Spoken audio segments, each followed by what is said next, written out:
কেন এই সিয়াম ফরজ করা হলো, কেন এত আয়োজন, মাসব্যাপী না খেয়ে থাকার এই আয়োজন কেন? This is the prime objective of সিয়াম। এটা হচ্ছে রোজার প্রাইম অবজেক্টিভ। আল্লাহ বলছেন যে এটার মূল অবজেক্টিভ, উদ্দেশ্য হচ্ছে লাআল্লাকুম তাত্তাকুন, যাতে করে তোমরা মুত্তাকি হতে পারো, আল্লাহ ভীরু হতে পারো। এজন্য এই যে রোজা সিয়াম যে সাধন করছেন, পালন করছেন, আপনি এটা ফিল করবেন যে আমার তাকওয়ার লেভেলটা ডেভেলপ করতেছি কিনা, আমার তাকওয়া বাড়তেছে কিনা।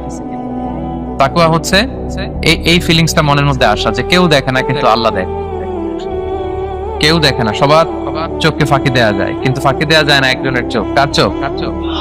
আল্লাহর চোখ কিন্তু ফাঁকি দেওয়া যায়। এই জন্য শুধু সিয়ামের সাথে আল্লাহ স্পেশালি বলেছেন লাআল্লাকুম তাত্তাকুন, যাতে করে তোমরা মুত্তাকি হতে পারো।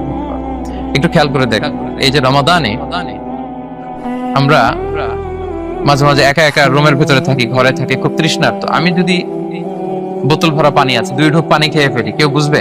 আজকে বাসায় কেউ লুকায় পানি খেয়ে আসছি কিনা, খেয়ে আসছি না না খেয়ে আসছি, আমাদের চেহারা দেখে কি বোঝা যাচ্ছে বলেন তো? বোঝা যাচ্ছে না। আমি চাইলে ফ্রিজ থেকে বের করে মেনুম খেয়ে ফেলতে পারি, 100+ একটা ঢকঢক করে খেয়ে ফেললাম, এদিকে এসে রোজাদার সাজলাম, সবার সাথে ইফতারিটা আমি ইফতার করলাম। কেউ ধরতে পারবে? পারবে না। তারপরে আমরা খাই না। কেন খাই না? কারণ এই ফিলিংসটা আমাদের মধ্যে আছে, কেউ দেখে না কিন্তু একজন দেখে। তিনি কে? লাআল্লাকুম তাত্তাকুন, রোজা তোমাদেরকে মুত্তাকি বানাতে। কেউ নাই, তারপর আল্লাহর ভয়ে আমরা খাই না।